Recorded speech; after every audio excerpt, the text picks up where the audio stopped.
आज श्रावण महिन्यातला दुसरा सोमवार आणि इथं बघा आता आम्ही दोघी जण असलो की काम कमी आणि गप्पा जास्त असं काहीच आमचं असतं. आता काल तुम्ही मला बऱ्याच कमेंट करून विचारले की ताई रोहिणीताई कधी आलेत. आता रोहिणीताईला येऊन 4-5 दिवस झालेत. आमच्या जवळचे पाहुणे एक्सपायर झाले होते, त्याच्यामुळे आम्ही 3-4 दिवस काही व्हिडिओ आपले आले पण नव्हते. आणि आज मग आता म्हटलं चला आजपासून आपले व्हिडिओ रोज येतील दोघींचे सुद्धा. तर आता इथं आमच्या गप्पा मारत मारत पराठे बनवायचे सुरू होते. अहो आमची चेष्टा मस्करी करत होते म्हणून इथं जरा थोडेसे हसी मजाक आमची सुरूच होती. मस्त टम असे पराठे फुगले होते बघा. बनवून तर घेतले. ह्याच्यामध्ये असंच गप्पा मारण्यात बाकीचं सगळं आवरण्यात भरपूर टाईम गेला. आता ह्याचा मोठा व्लॉग पण येईल थोड्या वेळानं आपल्या चॅनलवरती, जाऊन नक्की बघा. आणि त्याच्यानंतर मग इथं मी पूजा करायला घेतली होती. रोहिणी बाळाला घेऊन हॉस्पिटलला गेली होती, जरा बाळाची तब्येत ठीक नव्हती म्हणून म्हटलं तिनं आल्यानंतर आरती वगैरे करून घ्यायची म्हणून मग मी इथं फक्त पूजेची मांडणी करून घेतली. पूजा झाली. त्याच्यानंतर मग आत्तीने सुद्धा देवाला नमस्कार करून घेतला. आणि इथं जवळून मी तुम्हाला दाखवते बघा आपली पूजा कशी झाली. ते छान मस्त आणि एकदम प्रसन्न वाटत होतं.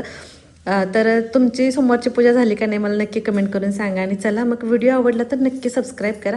भेटू परत छानशा व्लॉगमध्ये. तोपर्यंत बाय.